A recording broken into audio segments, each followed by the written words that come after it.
साहित्य के लिए इतना बड़ा काम किया हो और वो बच्चों से पीछे बैठे हैं, तो ये उनका बड़प्पन है।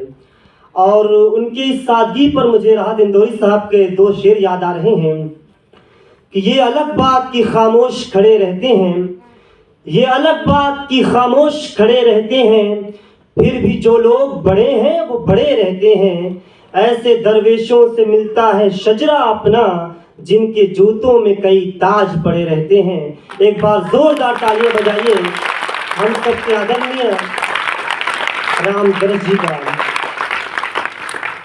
साथियों, जैसा कि आज की जो हमारी थीम है वो आप तमाम लोगों को पता है और हमारे सर ने उस पर काफ़ी लंबी गुफ्तगू की है और मेरे लिए कुछ बोलने के लिए छोड़ा नहीं उन्होंने, लेकिन फिर भी अपने एक्सपीरियंस से जितना आप लोगों से बात कर सकता हूँ करूँगा। बचपन में हम सभी लोगों ने एक कविता पढ़ी थी, मछली जल की रानी है। तो आप लोगों में से कितने लोगों ने वो कविता पढ़ी थी? हाथ उठाए पहले।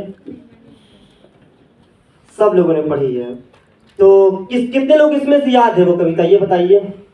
एक बार जोरदार तालियां अपने लिए बजाइए पहले। अब वो कविता आप सभी लोग एक साथ पढ़िए। 1 2 3 एक साथ आवाज बाहर तक जानी चाहिए। आप लोग भी गर्ल्स। की रानी है, जीवन उसका पानी है, लड़की आगे आगे उतर जाएगी पानी है।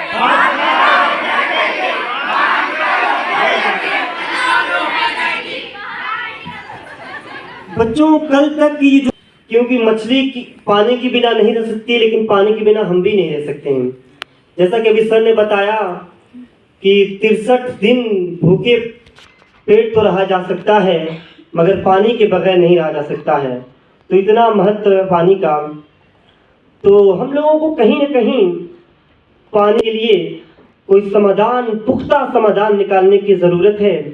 और हमारा देश कहा जाता है कि नदियों का देश है, लेकिन फिर भी आज हमारे देश के ऐसे बहुत से राज्य हैं और ऐसे बहुत से ज़िले हैं। अपने उत्तर प्रदेश में ऐसे बहुत से ज़िले हैं, बुंदेलखंड खास तौर से इलाके ऐसे हैं कि बिल्कुल सूखाग्रस्त हो रहे हैं धीरे धीरे। अगर अब भी हम लोग न समझे और पानी के महत्व को न समझे तो मुझे लगता है कि बहुत देर हो जाएगी। और जब हमारी आने वाली पीढ़ी हमारे सामने आकर हमसे सवाल करेगी कि जब पानी की इतनी जटिल समस्या थी आपके सामने, तो आप लोगों ने पानी के लिए क्या किया था, तो उस वक्त अपनी पीढ़ी के लिए उस सवाल का जवाब हमारे पास कुछ नहीं। कोई जवाब होगा आप लोगों के पास? तो कभी कभी स्टेज से आकर बड़ी बड़ी बातें तो कर लेते हैं, लेकिन फिर जाकर बाद में वही करते हैं जो कहने से पहले करते थे। मतलब कि हमारे जीवन में बदलाव नहीं आ रहा है।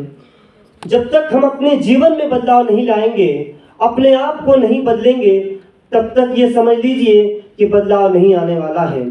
पानी की एक एक बूंद बहुत कीमती है। कल अगर आप लोगों ने प्रोग्राम में हिस्सा लिया होगा तो काफ़ी सर लोग आए थे और उन्होंने काफ़ी बातें की थी। उनमें से एक ने कहा था कि अगला तीसरा विश्व अगर होगा तो सिर्फ और सिर्फ पानी के लिए होगा। ये है पानी का महत्व। तो हम सब लोगों को एक संकल्प लेना चाहिए कि आज से कम हम लोग पानी बचाएंगे, उसके साथ साथ अपने परिवार को और अपने पूरे समाज को पानी के लिए जागृत करेंगे कि किस तरह से पानी को बचाया जाए और पानी के महत्व को पूरे समाज में बताया जाए। क्योंकि जब तक हम अपने आप को जागरूक नहीं करेंगे, हम अपने समाज को जागरूक नहीं कर सकते हैं। तो आप लोगों में से कितने लोग हैं जो अब पानी की सुरक्षा के लिए काम करेंगे? हाथ उठाएं। जो नहीं उठाए मतलब वो नहीं करेंगे, सोच रहे हैं। अब मुझे लग रहा है कि सोचने का वक्त नहीं बचा है, देर हो जाएगी। तो सभी दोनों हाथ उठा के बताएं कि अब हम लोग संकल्प लेते हैं कि आज से पानी की एक एक बूंद बचाने का काम करेंगे। बड़े लोगों से भी गुजारिश है, क्योंकि बच्चे आपको देखकर ही सीखेंगे।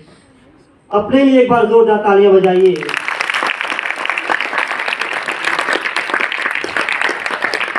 तो बहुत अच्छी बात है कि आप लोग पानी के महत्व के लिए यहाँ पर इकट्ठा हुए हैं, यह आपके संजीदगी को दर्शाता है।